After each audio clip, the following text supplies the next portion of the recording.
Sometimes, when unit testing, we come across a situation where we want to test the same logic, the same code flow, but with different inputs.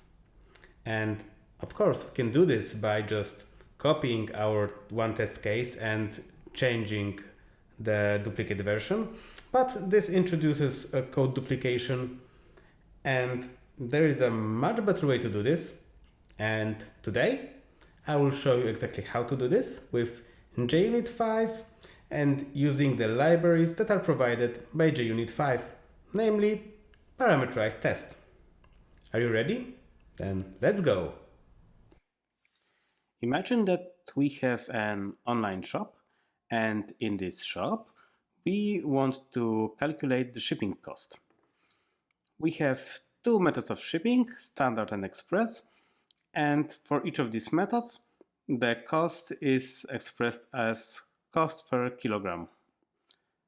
So for this service, we have a calculate cost method, which takes in a shipping and a total weight. And for this method, we can quickly write a test that verifies whether standard shipping is calculated correctly.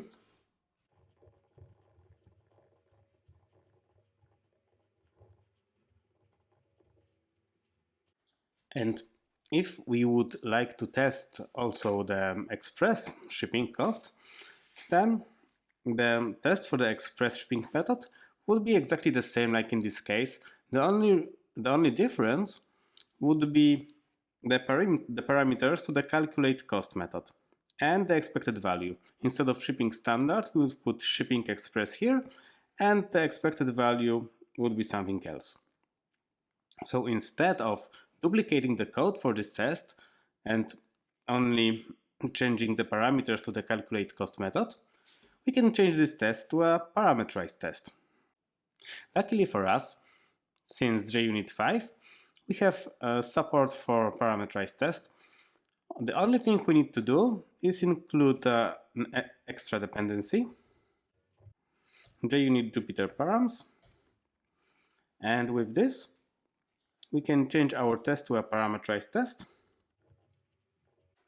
And the parameterized test is different from a normal test in the way that it accepts parameters.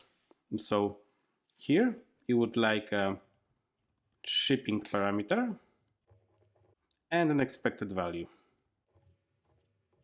So now we need to add parameters to this test, and we do this by different annotations. One of the most common and easiest annotation is CsvSource. And here we use an array of CSV. So for example, the first line would be shipping cost standard, and the expected value is 10. And the second line is express, and the expected value is 30. So now JUnit will pick up these values from the CsvSource annotation, put them into the method parameters, and then run the test. And as we can see, we have two test cases and both pass. This CsvSource is very useful and very handy if we have simple data types like enums or strings or numbers. But if we want to use a complex data type like our custom object, for example, then we need another source. In our shipping service, we also have another method to calculate the cost, and this method takes in an order. An order has a shipping method and a list of items. This is annotated by Lombok annotations for convenience. So for this method that accepts an order, we could not use the CsvSource because this is a complex object. So to write a test for this, we will use a MethodSource. Let's start by writing the actual test.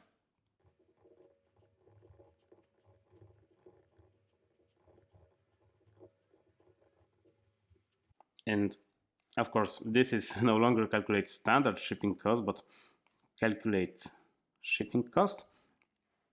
But returning to our calculate shipping cost for order, now we need to add the parameters, so we'll just annotate it with MethodSource. And with this annotation, JUnit will look for a method, for a static method, that has the same name like the test case. So now we need to create a static method that returns a stream of arguments.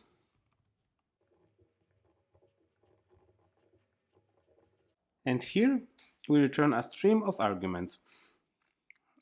Each argument's instance in this stream will create a separate test case. And here, as you can see, this arguments of accepts a vararg of object, so we can put anything here. So let's make an order here. Here I will only add the quantity and the weight. And with this, also we need to add the expected value. So with this, let's check if our test passes. And as you can see, we have the one test case. We can verify it further by creating another test case. So now, if we run our test, we should have two test cases. And here it is.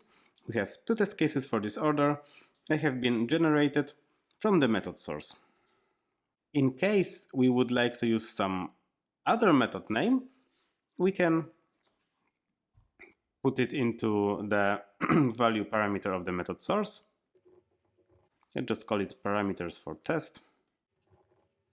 And in any case, we can also make it private.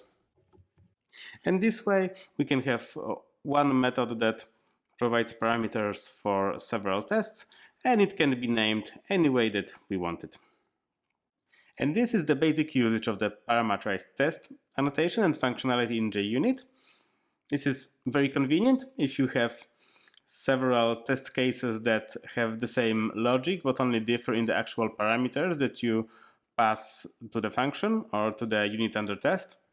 And I strongly encourage you to try it for yourself. I'm sure it will help you in your unit tests and in your coding in general. Thank you for watching. Have a nice day and happy coding. Goodbye.